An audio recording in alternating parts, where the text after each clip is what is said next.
From the opinion pages of the Wall Street Journal, this is Potomac Watch. Florida Governor Ron DeSantis signs a law to ban social media accounts for young teens as the Justice Department sues Apple, alleging it's monopolizing smartphone markets. Plus, a listener writes in asking whether Trump could really do government business on Truth Social if he's reelected. Welcome, I'm Kyle Peterson with the Wall Street Journal. We are joined today by my colleagues, columnists Kim Strassel and Alicia Finley. The law that Governor Ron DeSantis just signed says this: a social media platform shall prohibit a minor who is younger than 14 years of age from entering into a contract with a social media platform to become an account holder. There is a similar provision that covers those ages 14 or 15, saying that they can only use social media accounts with parental consent, and all accounts that do not meet those qualifications must be permanently deleted. This will be policed by the state with violations treated as unfair and deceptive trade practices with civil penalties of up to $50,000 per violation. Let's listen to a piece of Governor Ron DeSantis, what he said when he signed this into law. With things like social media and all this, you can have a kid in the house, safe seemingly, and then you have predators that can get right in there into your own home. You could be doing everything right, but they know how to get and manipulate these different platforms. And so it's created huge problems. Kim, what do you make of this as a matter of a state law in Florida, the people deciding that that's how they want to regulate social media within their borders? So I think the tension here from a policy perspective is trying to balance what is on the one side, everyone is now recognized as a problem, which is social media can be very destructive for kids. We know that it contributes to depression, eating disorders, self-harm. It is a forum for predators and bullies, and parents have been tearing their hair out because it's an addiction among kids. And at the same time, it's very, very difficult often to police its use. Some of these companies like iPhones and Google Android have come up with ways that are supposed to give parents more controls, parental controls, but kids are very clever, often more clever than their parents, and trying to stay on top of this can be difficult. The other side of it is, in fact, parental control, meaning at the same time, do you want the state making these decisions about who can have social media, who can't, what the age limit is, for instance? And notably, I would point out that Ron DeSantis had vetoed an earlier version of this bill that had banned anyone at all under the age of 16 from using social media. So now the age limit has been dropped to 14, ages 14 and 15. You can get these apps and services, but only with parental consent. So they're trying to do a balancing act there. My own guess is that if you asked most parents, I think a lot of them would actually probably agree with this, at least not just in the state of Florida, but in other states as well, too, because they recognize it's a problem and they feel they're lacking tools. How this sits, though, in terms of kind of the age and what role parents have in making these decisions is probably more likely what we're going to see get fought out in other states around the country now that we've kind of got a couple of states making models for this. That's kind of where I think I come down as well, because I don't know that I see a principled reason why a state shouldn't be able to do this. We have all sorts of laws for health and safety, including of minors. We have bicycle helmet laws. We have laws dictating how old you have to be to get a part-time job. We have laws against furnishing alcohol to minors, and some states have exceptions. So if you have a teen who wants to try a sip of red wine at dinner, there's a legal exception that makes parents in the clear if they choose to make that decision. And some states do not have those exceptions. So doing that would be technically illegal, I guess, in those states.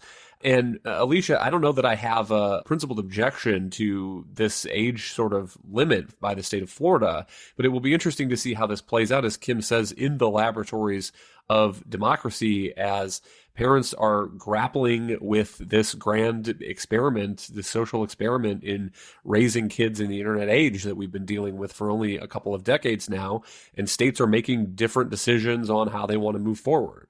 So I think there's a federalism, and you're alluding to the principle of federalism and horizontal federalism and both vertical federalism. And this could be a state's issue with the states exercising their police powers to protect public health and safety. And they do this all the time. And you mentioned, bicycle helmet laws. They also regulate tobacco. They regulate, increasingly, they're deregulating pot, but they regulate all kinds of products and require labels and such to protect public health and safety. So the question is, how is this law any different?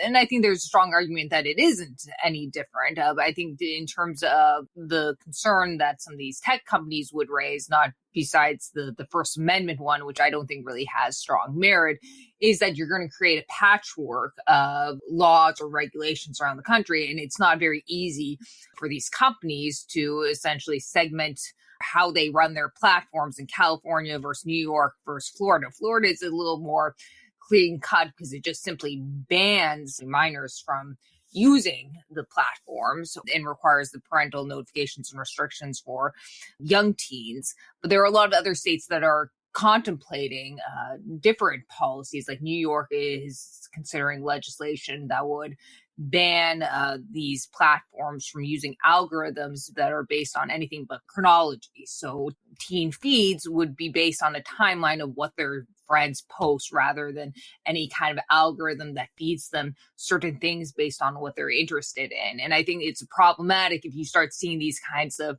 different laws popping up in different states, because it would make it hard to operate a company and operate a platform. The enforcement piece is part of what I think is going to be fascinating about this, Kim, because I do wonder how these social sites are going to try to verify, for example, the parental consent component of this.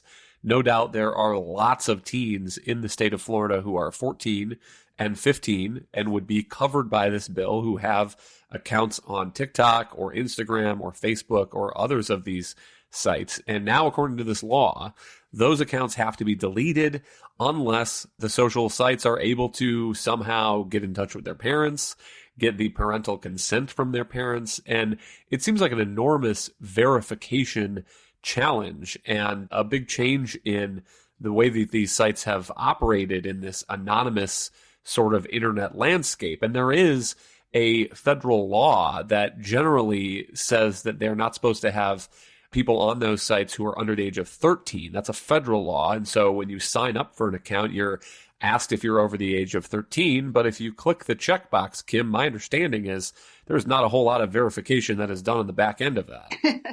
That is one of the reasons I think parents have been frustrated.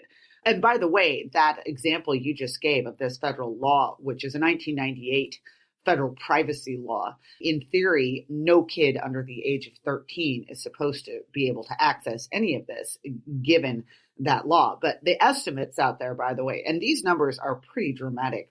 There's an estimate that anywhere from 20 million teenagers aged 13 to 17 are on social media.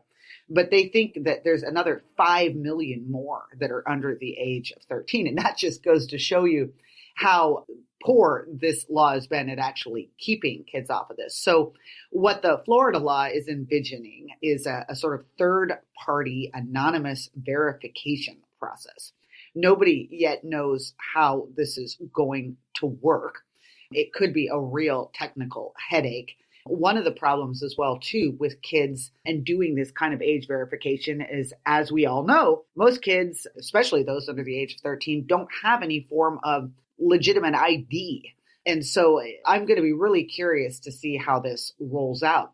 But I think the other issue here, too, and the struggle, and again, this is a technical question, is the definition of social media and who actually falls under these new rules in Florida. The way Florida is doing it is it's going to identify what counts as a social media app and therefore subject to this law based on certain features that are present in the social media program. So do they use notification?